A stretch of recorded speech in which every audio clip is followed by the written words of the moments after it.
নমস্কার বন্ধুরা, কৃষি সুরক্ষা চ্যানেলে আপনাদের সবাইকে স্বাগত। পাতার নিচে লুকিয়ে থাকা এক নীরব শত্রু কিভাবে আপনার পটল গাছ ধ্বংস করে দিচ্ছে জানেন কি? এই শুষ্ক ও গরম আবহাওয়ায় লাল মাকড় খুব দ্রুত ছড়িয়ে পড়ে এবং ফলন কমিয়ে দেয়। লাল মাকড় পাতার নিচে বসে গাছের রস চুষে খায়, ফলে পাতার উপরে সাদা বা হলদেটে দাগ পড়ে, পাতা তামাটে হয়ে কুঁকড়ে যায়, পাতার নিচে সূক্ষ্ম জাল তৈরি করে আর পটল ছোট ও দুর্বল হয়ে যায়।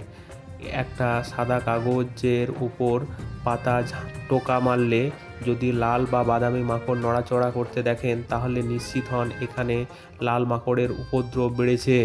এই মাকড় গাছের সালোক সংশ্লেষ বন্ধ করে দেয়, গাছ দুর্বল হয়ে যায় এবং জালি ঝরে পড়তে শুরু করে। কিন্তু চিন্তার কিছু নেই, সঠিক সময়ে সঠিক ব্যবস্থা নিলে পটল হবে দাগমুক্ত ও চকচকে এবং বাজারে ভালো দামও পাওয়া যাবে।